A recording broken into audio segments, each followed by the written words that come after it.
Eccoci qui, ciao a tutti, benvenuti alla 27esima puntata di Casa Cus. Un saluto da parte di Andrea Matta, anche questa settimana, così come 7 puntate a questa parte, non siamo al Cus, non siamo a Radiolina, siamo qua, questa dietro alle mie spalle è Quarto, e quindi saluti alla città.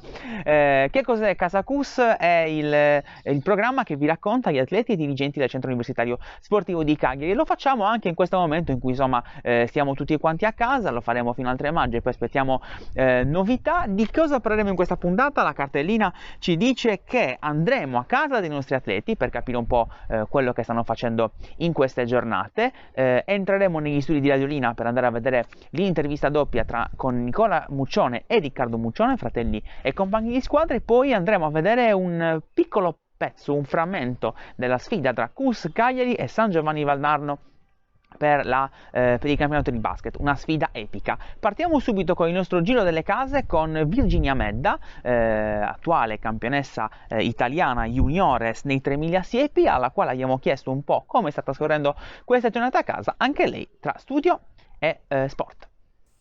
Ciao a tutti, sono Virginia, un'atleta del CUS Cagliari. Vi racconto un po' come sto passando queste giornate.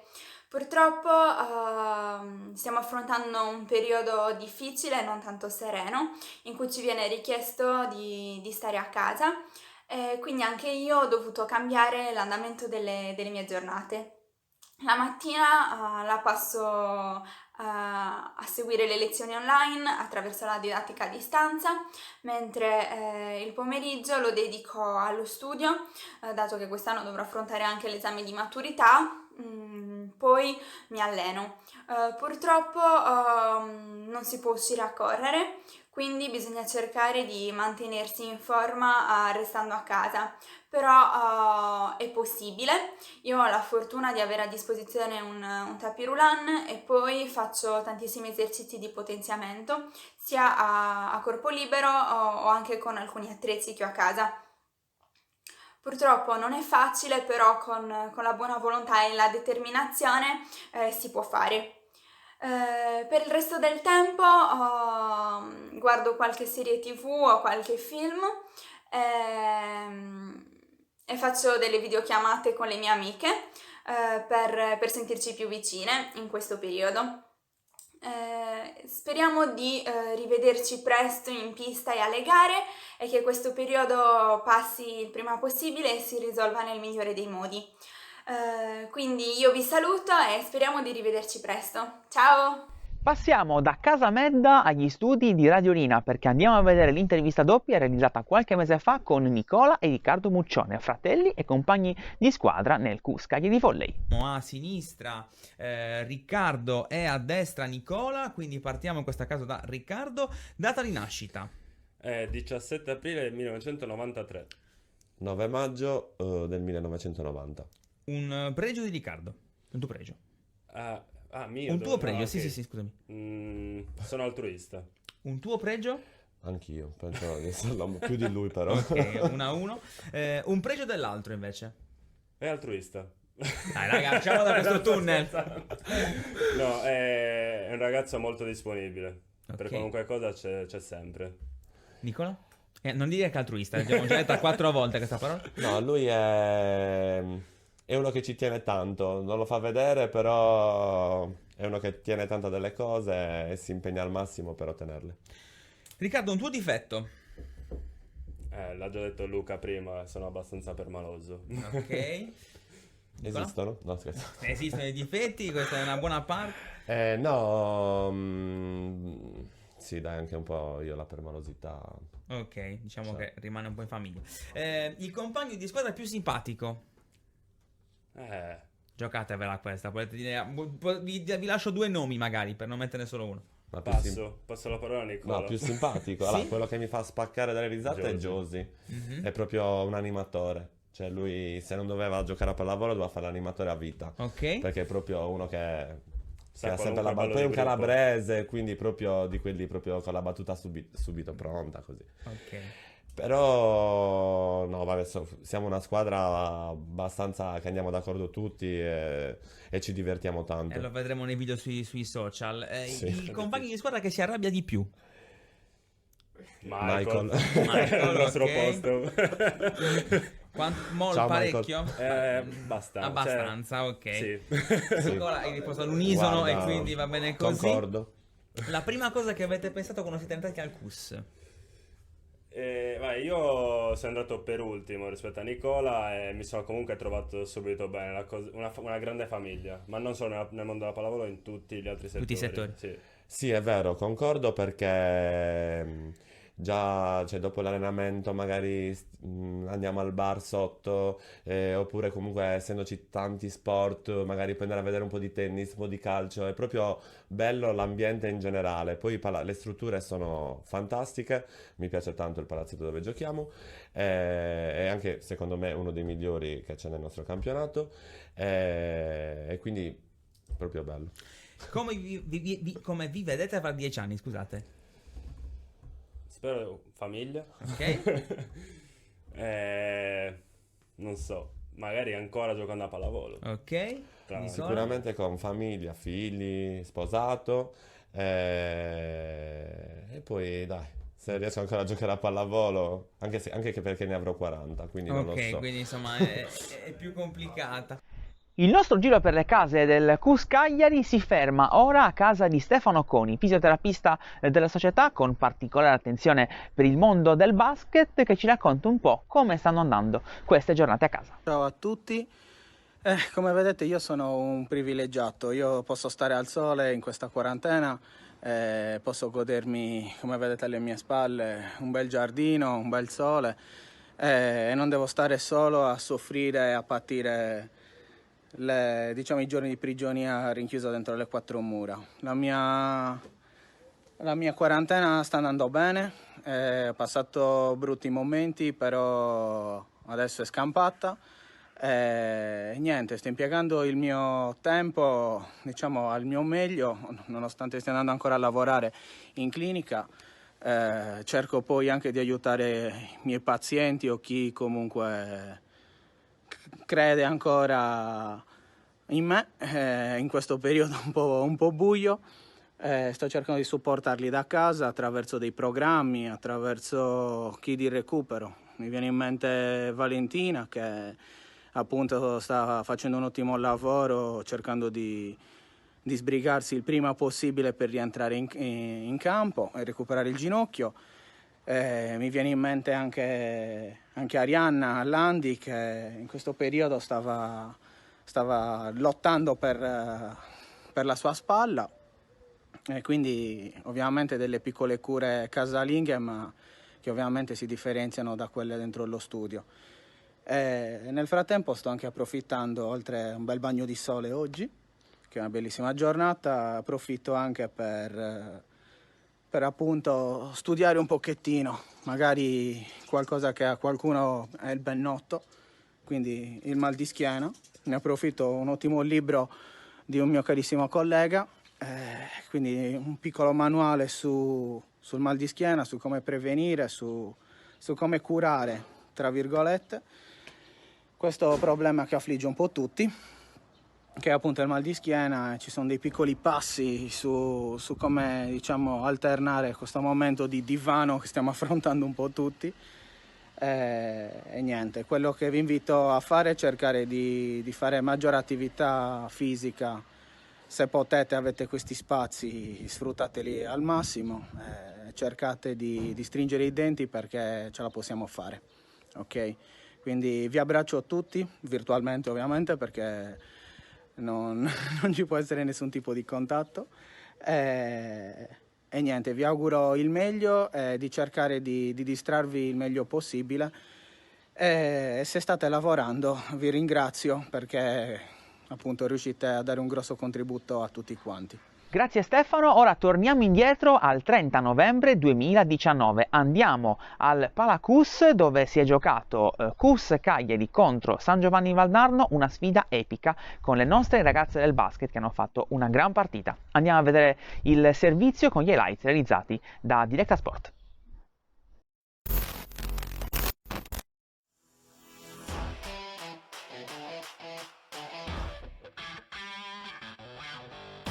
Striulli con spazio in ritardo, l'uscita di De Pasquale la punisce puntualmente.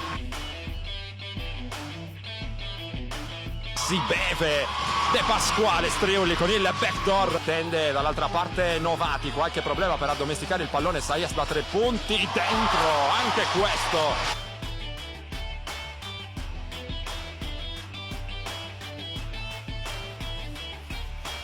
Quattro secondi per il tiro, Bona dalla media frontale a segno con mano morbida. Arianna Puggioni sotto di 4, ora le universitarie 46-42, persa Striulli, un rigore a porta vuota.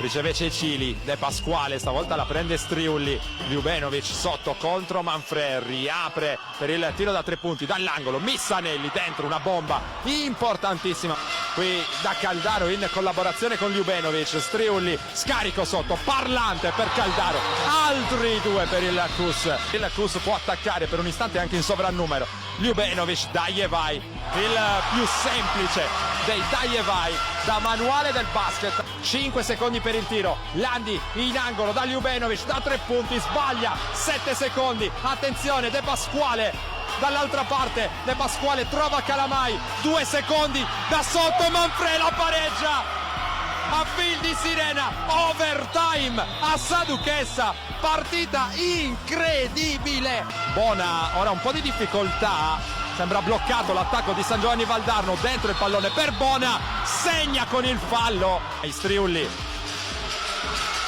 va verso sinistra, palleggia, resto e tiro, dentro anche questo.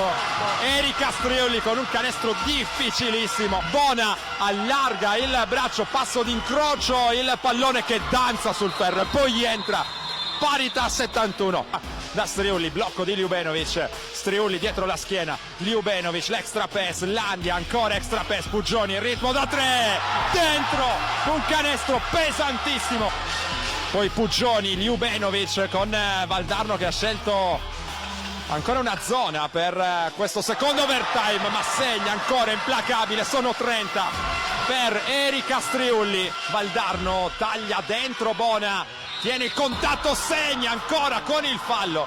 Che partita di Serena Bona. Puggioni e Costa, con Puggioni che ora va anche a caccia del pallone allo scadere dei 24. Calamai ancora, questo vale il pareggio, lascia nelle mani di Striulli, segna Arianna Landi con il fallo, mette il pallone per terra, Striulli si prende il blocco di Madeddu, Puggioni attacca contro Manfred, lascia andare questa parabola altissima che si spegne dentro il canestro. Arriva il recupero di Striulli che si lancia in contropiede, 4 secondi, Striulli, arriva la stoppata fallosa di Missanelli, 2 tiri liberi a 2 secondi dal termine. Eroica davvero prestazione non solo di Striulli ma di tutto il Cus.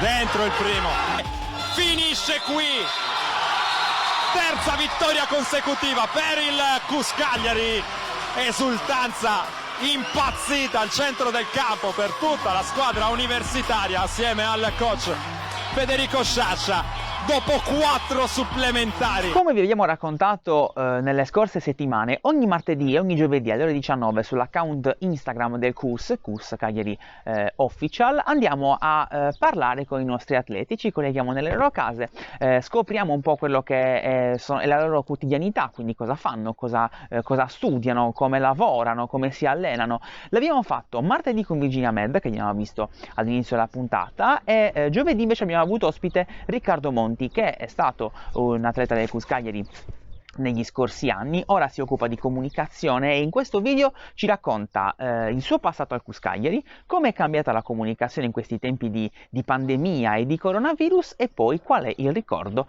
che lo lega di più al Centro Universitario Sportivo di Cagliari. Ciao, io sono Riccardo Monti, un ex atleta del Cus Cagliari. Avevo 8 anni quando per la prima volta sono andato ai campi di Saduchessa, dove oggi sorge appunto il centro sportivo. Quando io arrivai a quell'età era soltanto un campo in terra battuta, era veramente un'altra storia. E lì comunque ho iniziato, ho fatto sport, ho fatto atletica leggera, in particolare gli 800 metri, fino ai più o meno all'età di 23 anni, 24 anni, quindi ho trascorso tanto tempo al CUS.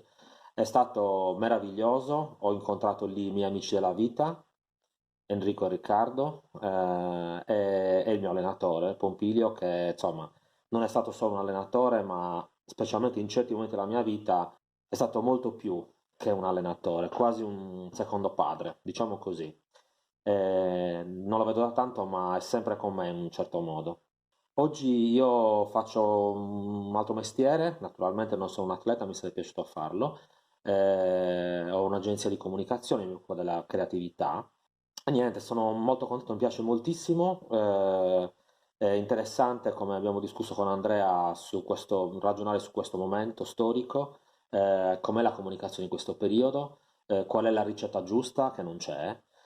Noto che sui social, ma non solo, c'è tanta comunicazione che è stata fatta, che le aziende fanno per ringraziare, no? Quelli che normalmente magari non sono i proprietari o comunque non è la dirigenza, ma sono veramente le persone che lavorano e che mantengono in piedi le aziende, consentono a noi che restiamo a casa di poter restare tranquillamente, di poter andare a fare la spesa, di trovare le merci nei supermercati. Non parlo naturalmente di tutta quella che è l'assistenza sanitaria, che è fondamentale. A parte i ringraziamenti, poi Andrea mi chiedeva sullo sport, la comunicazione dello sport, non fa eccezione, nel senso che tutta la comunicazione si sta spostando su una dimensione dei valori, quindi molto valoriale, e naturalmente nei social in particolar modo c'è tanto intrattenimento che si svolge un po' in appoggio ai big dei vari sport, ai testimoni dello sport che fanno delle dirette diffusissime in questo periodo, ce ne sono di tanti tipi. Si citava con Andrea ieri, mi sembra, con 40.000 e passa ascoltatori in diretta, che è pazzesco. Ma anche per esempio quelli che sono degli sport minori fanno tutta una serie di attività, mi viene in mente il rugby, ieri ne abbiamo parlato, non ieri, ne abbiamo parlato, che fa vedere le partite storiche, magari cose che non abbiamo mai visto, finché il calcio che fa vedere le partite di un tempo è un conto, però gli altri sport che hanno questa opportunità per raccontarsi e far passare tutta quella che è la dimensione del valore legata a quello sport specifico, il rugby su tutti, per me, che mi piace molto, ma è proprio emblematico, è molto interessante. È una fase nuova, sconosciuta, di cui nessuno sa qual è la miglior condotta, anche se nei libri accademici c'è tutto scritto, nel senso che ci sono delle raccomandazioni, delle prassi, delle buone pratiche, però come sempre, come spesso viaggia, diciamo così, la comunicazione, si è sempre un po', specialmente per chi la fa, non per chi la commenta, si è sempre un po' in bilico nel capire, seguiamo quello che dicono le regole, ne prendiamo atto ma le ribaltiamo per avere più attenzione, insomma, è un argomento sempre aperto. Le 10, che cos'è per me il CUS? Per me il CUS è qualcosa che mi porto sempre dentro, è il luogo dove io ho imparato la lezione di vita più importante, che è quella di non arrendersi mai, di provarci sempre, anche quando ci sembra di dover affrontare delle cose più grandi di noi. Però voglio anche, come dire, unire un piccolo aneddoto. Io ho lavorato per il CUS Cagliari nella definizione della sua comunicazione, nel suo posizionamento, nell'identità argomentativa. Per farvi capire qual è il mio approccio emotivo, diciamo, verso il CUS, quando i miei creativi mi hanno proposto i titoli che dovevano, gli slogan si direbbe un po' volgarmente, anche se non è tecnicamente corretto, insomma, quando mi hanno proposto questo slogan che parlava della lezione di vita che si impara facendo sport, e in particolare al CUS, beh, non ho saputo trattenere le lacrime, perché non lo so perché, penso perché sia una cosa così profonda che mi appartiene e che è venuta fuori, semplicemente il mio attaccamento. Grazie al nostro Riccardo, stiamo arrivando al termine di questa puntata. Come sempre vi ricordiamo che ci si allena da casa con i nostri tecnici e gli allenatori delle squadre giovanili hanno lanciato delle challenge. Andiamo a vedere quello che hanno combinato i nostri giovani calciatori seguiti dal nostro Tommaso Casale. Questa volta i protagonisti di questo challenge sono i palleggi.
Il video completo con tutti i nostri piccoli giocatori lo vedrete nel fine settimana del CUS Cagliari, sempre sui nostri social, la pagina Facebook e il nostro account Instagram, dove troverete appunto anche gli allenamenti con il training CUS Cagliari. Seguiteci perché insomma il CUS Cagliari non si ferma, vi daremo anche aggiornamenti sui campionati e su quello che accadrà appunto nelle prossime settimane. Grazie a tutti quanti voi per averci seguito, un saluto da parte di Andrea Matta, Casa CUS torna tra 7 giorni.